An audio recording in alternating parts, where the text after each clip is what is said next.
2015 was a huge year for gaming. Some of the biggest heavy hitters came out the year, with the likes of Metal Gear and its finale, Black Ops 3, one of the biggest shooters at the time, and Journey, which as the title implied was a huge emotional journey. And finally, the reason I write this script. 2015's Bloodborne. In the midst of the age generation of gaming, the two biggest companies were still fighting for exclusives. For those of you who aren't aware, exclusive games means that the game will only be exclusive to one brand of console, or whatever brand of console bought that game. Sony had just struggled with Miyazaki Hideki, lead creative director for not only Bloodborne, but the previously highly acclaimed Dark Souls, and had worked on Demon's Souls. Miyazaki's works in the past had done really well, but they struggled to gain as much popularity as some of the bigger budget items like Call of Duty and Mario. Now to introduce you to the game we're talking about, Bloodborne was just as unique as its predecessors. Unlike the series before, it wasn't set in the classic dark medieval fantasy theme. This was one of Dark Souls' biggest strengths. Its world building and the setting, so it's kind of shocked to throw one of the biggest selling points of the whole entire series out the window. Bloodborne is also widely considered to be in the horror genre, which was flooded with the time with mascot and jump scare subgenre, most promptly brought up by the popular Five Nights at Freddy's. So not only was this game completely diverging from its already set trends, but even the genre it was set in, it's to a completely new idea.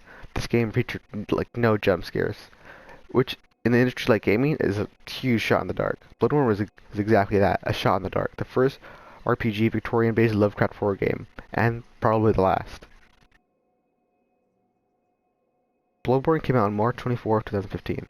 The game had just hit store shelves. The game sold 2 million copies, which, yeah, sounds like a lot for only day one, but compared to other games that come, like from Software, the same company who made Bloodborne, it did not do as well as games like Elden Ring, which sold 12 million copies on its opening day.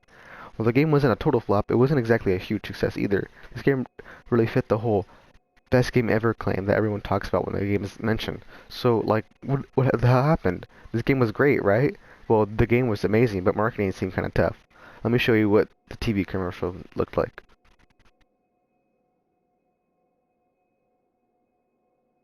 Yeah, if I saw that in 2015, I would literally think nothing of it. The TV commercial for this game was a little boring and kind of bland. Even as someone who loves the game, I didn't know about it until 2019, which I only finished it in 2023. I don't really remember any trailers for this game on TV either, unlike games like Call of Duty where I saw marketing for it everywhere. Bloodborne is also just as hard a game to sell.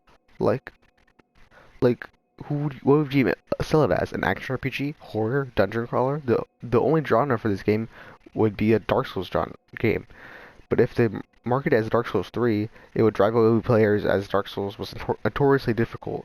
You also lose the biggest way to sell the video games ever. Children. Children are the easiest people to market to. Just add bright colors and fun sound effects and you hit a gold mine. Look at Fortnite and how well it did. Where Bloodborne was seen as dark and scary, which it undoubtedly is, in short, no children wanted to even play it.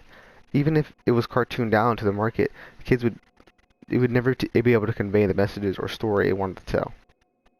The plot. Bloodborne was set in a Victorian Europe. A plague has set across the population, turning it into grotesque creatures. In what seems to be an eternal night, you revive as a hunter, essentially an executioner or exterminator, to cleanse the world of the unholy creatures.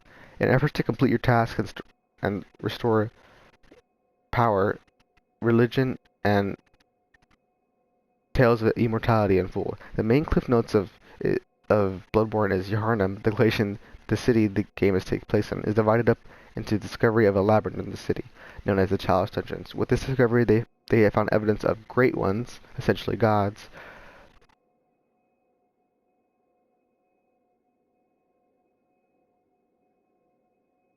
These gods ascended beyond our physical realm to something greater and far more powerful. Though they ascend beyond our physical realm, creatures known as the Great Ones left behind still live in our world, and there's a physical bridge between our plane and their plane of existence, which is far more elevated than ours.